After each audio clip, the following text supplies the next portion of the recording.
Salvo rari casi, ogni viaggio ha una destinazione e ogni destinazione ha il suo fascino, il suo blasone e la sua personalità, che spesso non hanno nulla a che fare con la loro effettiva bellezza, quanto piuttosto con ciò che rappresentano e quindi con l'effetto che certi luoghi hanno sull'anima di chi li raggiunge. Ragazzi, tenetevi forte perché sto per raccontarvi la storia di un viaggio incredibile. Carissimi, bentornati in Lapponia e benvenuti a Karigasniemi, un caldo benvenuto in questa piccola e insignificante cittadina al confine tra Finlandia e Norvegia. E il 27 gennaio siamo con un gruppo di 10 persone, stiamo per fare un viaggio veramente unico nel suo genere, che è andare a Capo Nord. Però, come vedete, scendiamo in inverno.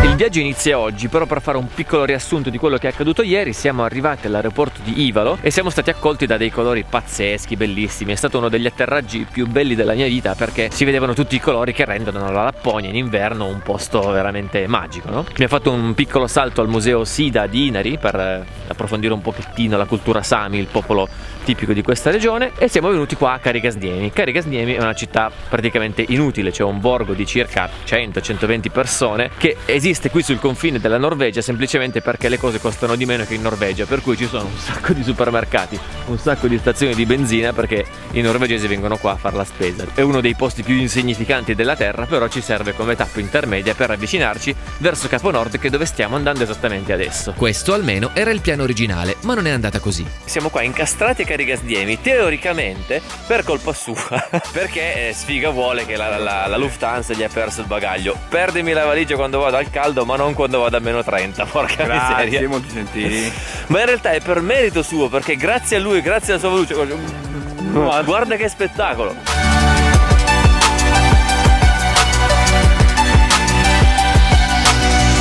È tantissima roba, tantissima.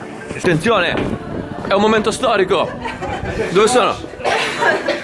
Mitico, grande, batti 5, high five. Vabbè, ora che abbiamo finito di aspettare le valigie possiamo andare a Capo Nord, vero?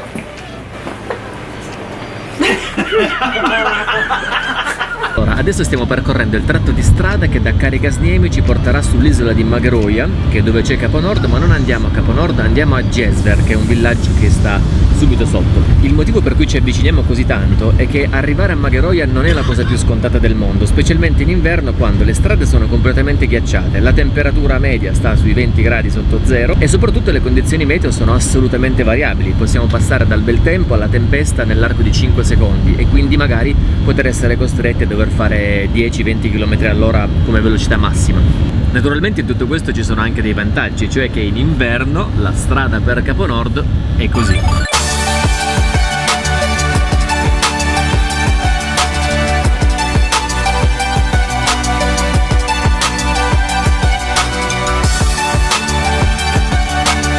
Lungo la strada per Capo Nord il primo tratto di oceano che si incontra è il fiordo di Porsanger, che è un posto spaziale in qualunque stagione perché d'estate appare così, ma d'inverno è straordinario perché ci sono tutte le onde ghiacciate che fanno dei motivi pazzeschi. Per un fotografo è qualcosa di incredibile. Bisogna stare attenti perché comunque il ghiaccio è sottile e si può cadere sotto al mare, però è tanta, ma che dico tantissima roba. E in tutto questo io, per dire tantissima roba, ho le dita della mano destra assolutamente congelate e lui è l'unico eroe che sta con me a fare foto, gli altri sono dentro perché credetemi fa veramente freddo.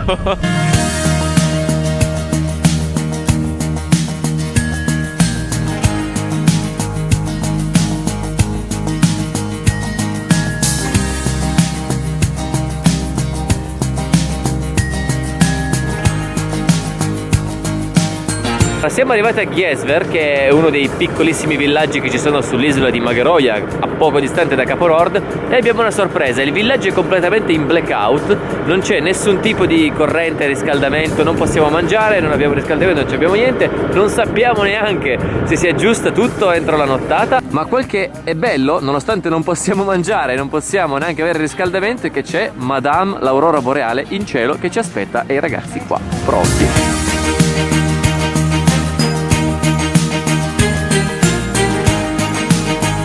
Gigantesca!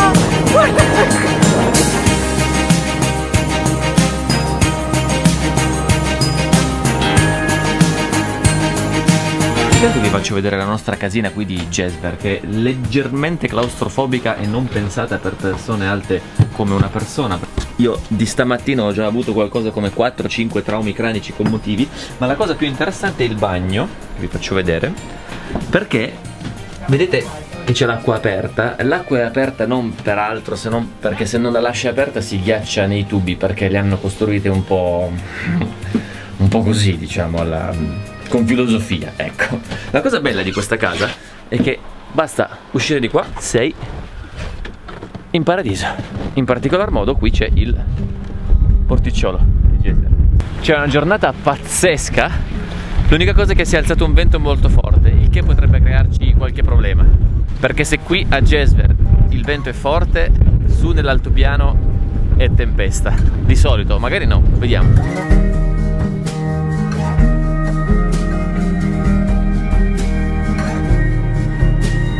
Ora, come vi dicevo prima, non è che noi adesso andiamo a Capo Nord, noi ci proviamo, perché durante l'inverno l'accesso a Capo Nord è vietato ed è consentito solamente 2 volte al giorno in convoglio, alle 11 del mattino e alle 7:30 della sera. Per avere accesso al convoglio bisogna avere un mezzo proprio che sia dotato di ruote chiodate, diversamente non ci provate neanche.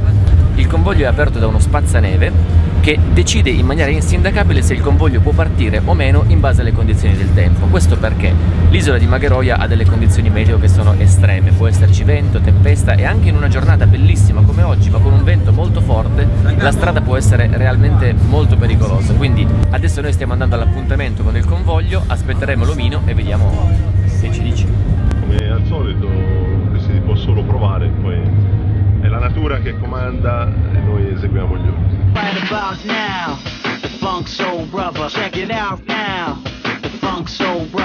È il punto di partenza del convoglio, lo spazzaneve è in posizione, questo significa che partiremo, diversamente sarebbe parcheggiato.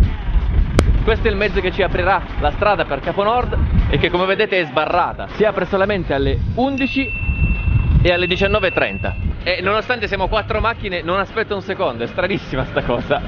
Voglio dire, siamo tra amici, fammela fare una foto ricordo, no?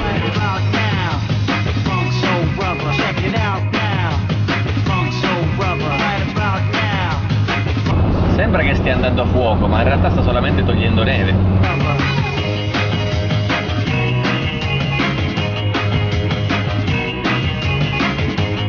Siamo sul tetto di mondo! Allora ragazzi, io questo posto l'ho visto diverse volte in estate, ma in inverno è qualcosa di pazzesco, è veramente stupendo.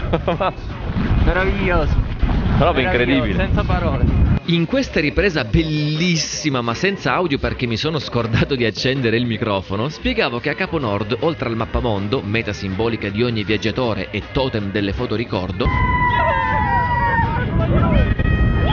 c'è anche un museo sulla storia di questa scogliera così famosa e ambita, che serve a capire il perché, ad esempio, di questa sala dedicata alla cultura thailandese. C'è poi un monumento alla pace che ci sta sempre bene e persino il luogo di culto più a nord del mondo. Insomma, al netto del suo status di trappola per turisti, Capo Nord è sempre tantissima roba. Vi è piaciuto Capo Nord? Ci riproviamo stasera? Essere riusciti ad arrivare a Capo Nord e vederlo con il sole è già di per sé un successo epocale, ma la giornata ad ogni modo era appena cominciata. Stasera cena in self-catering perché dobbiamo cenare alle 5 e a Gesver alle 5 non c'è nessuno che ci dà neanche un cracker da mangiare, perché dobbiamo andare a fare il secondo tentativo di andare a Capo Nord con il convoglio notturno che parte alle 7:30. La cosa particolare è che, a differenza del convoglio delle 11 che c'è sempre stato, quello delle 7:30 per l'aurora boreale è stato istituito solamente l'anno scorso, quindi oltre i primi 3 mesi del 2017 siamo praticamente i primi e ovviamente molto raramente si vede l'aurora boreale a Capo Nord, quindi se per caso stasera vedessimo l'aurora si potrebbe dire che saremmo tra i primi Al mondo. della storia, dell'umanità. Magari non a vederla, ma di sicuro a fotografarla, o perlomeno ci proviamo. Tra i clienti, Dritta. diciamo, che venivano Raccontale catturati. tonight. Bene, Vitto Tiero. Poi ve la spiego, la traduco qui sotto.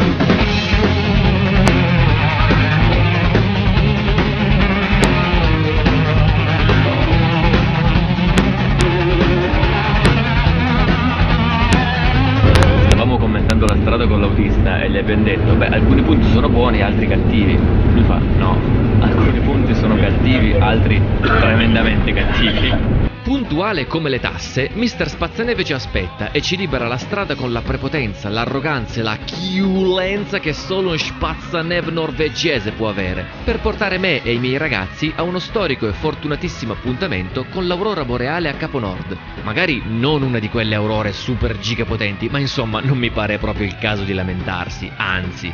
Allora, raga, noi oggi abbiamo un problema, nel senso che siamo all'inizio del viaggio, tecnicamente, manca più di metà del viaggio, però il top l'abbiamo già toccato.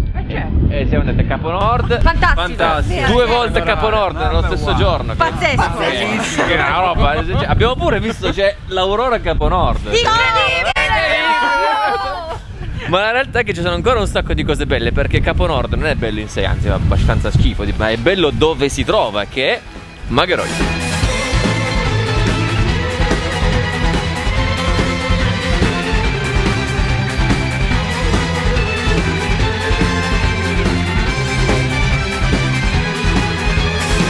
Nonostante Magerøy sia uno dei posti più remoti d'Europa, è comunque abitato in diversi punti. Oltre a Honningsvåg, che è la città principale dove c'è l'aeroporto, c'è anche il porto di attracco delle grandi crociere della Hurtigruten, ci sono altri piccoli villaggi come Gjesver, che è quello dove viviamo noi, oppure Kabøyver, che sono tutti villaggi da meno di 100 persone, tendenzialmente isolati durante l'inverno per via delle strade in condizioni pessime, abitati esclusivamente da pescatori e che comunque veramente ti danno l'impressione di essere in una favola.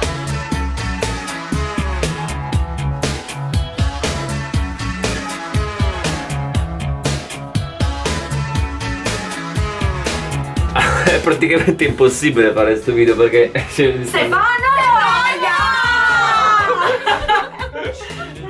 si può la fare così, non si può. In realtà poi avevamo visto ancora un altro villaggio che è Skarsvåg.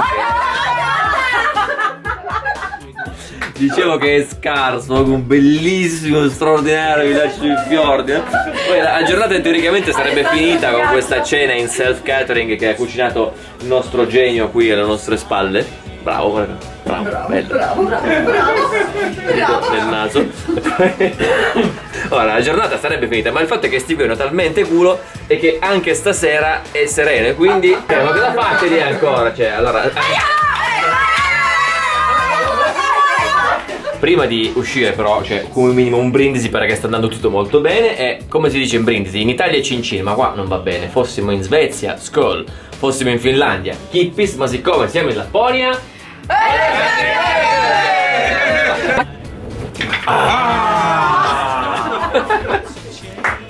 comunque era Tuttavia, nonostante il brindisi e la serata di bel tempo, l'Aurora si era presa una vacanza e il giorno dopo ci toccava affrontare la lunghissima traversata che da Gjesver ci avrebbe riportato alla Lapponia finlandese. Sono poco meno di 300 km, ma come vi dicevo, in condizioni di brutto tempo possono anche volerci 10 ore per farli. Fortunatamente non fu il nostro caso. E lungo la strada abbiamo fatto una sosta al villaggio di pescatori di Repvåg, che è una delle nostre tappe durante i viaggi estivi, ma in inverno è chiuso perché c'è questo hotel alle nostre spalle che è l'unica struttura e che, aneddoto, è gestita da un russo che è straordinario, perché qualunque cosa tu gli chiedi ti dice sempre di no. Ma scusi, c'era un po' di succo di frutta? No, sir, please, don't make this question. No possible to get juice. Ok, scusa. Avete le patatine fritte? Oh no, sir, please, no. Only one. Cioè, solo uno le poteva prendere. È un personaggio incredibile, però per assurdo nei viaggi estivi poi dove ci spacchiamo dalle risate nella maniera più totale. Lungo la strada per Nuorgam abbiamo poi persino beccato la fase finale di un'eclissi totale di luna, il che si aggiunge a una serie di altri fenomeni pazzeschi che abbiamo avuto la fortuna di vedere in questo viaggio, come l'alone lunare con i cani della luna, o per dirla in modo intelligente, Paraselenio, e qualche sera dopo persino l'arcobaleno lunare. E dopo tante ore di strada costantemente immersi nella grande bellezza dell'inverno artico, arriviamo finalmente a Nuorgam, pronti per una nuova scarica di fuochi d'artificio. Siamo arrivati a Nuorgam, al confine tra Norvegia e Finlandia, in particolar modo lì è Norvegia e lì è Finlandia. Il cielo è sereno e stiamo cercando di vedere l'aurora boreale, ma siccome c'è una luna piena che illumina a giorno, voi considerate che la luce che vedete non è frutto di alcuna illuminazione artificiale, solo e esclusivamente della luna. Lì dietro ci sono i ragazzi che stanno facendo le foto.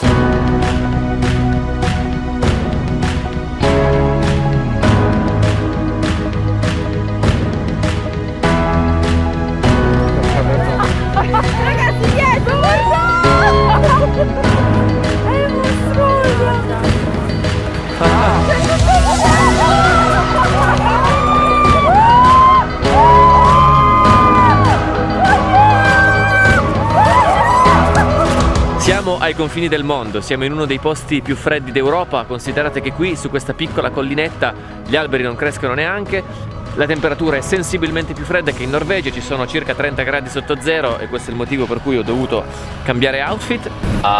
Vedi rega, c'è una luce pazzesca e pensate che siamo quasi a mezzogiorno, a fine gennaio. Ed è in questa città che finirà il nostro viaggio, perché siamo venuti qui per concludere la nostra esperienza con le tipiche esperienze lapponi, ovvero il safari con Husky e il safari in motoslitta. Oggi la neve è molto buona, quindi la slitta scivolerà molto. I cani saranno molto veloci, specialmente in discesa. È importante che voi controlliate sempre che la vostra slitta non sia più veloce dei vostri cani.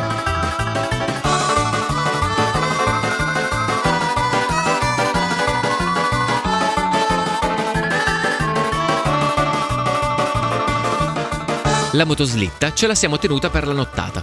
Andre dopo il safari in motoslitta a meno 30 sembra il ragionier Felini dopo la partita di tennis. Ma questo viaggio così incredibile, così unico, probabilmente tra i più belli di tutta la mia vita, non poteva non finire col botto. Destinazione Bugoines. Vi devo confessare una cosa, il viaggio in teoria doveva essere fatto al contrario, cioè partire da Nuorgam e poi finire col botto a Capo Nord, ma l'abbiamo dovuto invertire per questioni logistiche e quindi per finire col botto ci siamo inventati qualcosa di fuori programma, fatta a sorpresa per i nostri ospiti. Quindi siamo venuti qui all'imbocco del fiordo di Varanger, in questo villaggio che ha una storia pazzesca perché è stato fondato 4 secoli fa dai norvegesi, poi abbandonato e ricolonizzato dai pescatori finlandesi che l'hanno chiamato Pukeiya, oggi in norvegese Bugoines, dove ancora oggi vivono i discendenti di quelle famiglie finlandesi, per cui è un posto in Norvegia dove si parla finlandese, come una sorta di piccola colonia. La gente del posto è follemente innamorata di Pukeiya. Siamo stati accolti da Elsa che ci ha raccontato il fatto che qui sì, in inverno è vero che non c'è mai luce, ma non fa mai neanche buio perché c'è la neve, ci sono le stelle, c'è l'aurora boreale. Vivono in costante contatto con la natura, ma soprattutto, avendo origini finlandesi, sono rimaste qui anche le tradizioni finlandesi, per cui quella è una sauna, quello è il mar glaciale artico o mar di Barents, e se 2 più 2 fa sempre 4. Se è tradizione, no? Da quant'è che si voleva fare una gita al mare, Perché a Riccione non andava bene. Ah, ma quanto è bella la spiaggia, vi dico io. Ma un lettino qui, Alessandro, non ce l'abbiamo? Possiamo mettere gli asciugamani qua? Non è occupazione abusiva? C'è molta gente oggi. Oggi è bassa stagione, non c'è tanta gente in giro. Una volta arrivati si poggiano le scarpine e andiamo. Facciamoci un bel bagnetto. Signore e signori, il mare di Barents o mar glaciale artico. Cazzo è fredda, oh! È freddissima. Giù, andiamo, ormai Vieni la donna. Ormai siamo qua.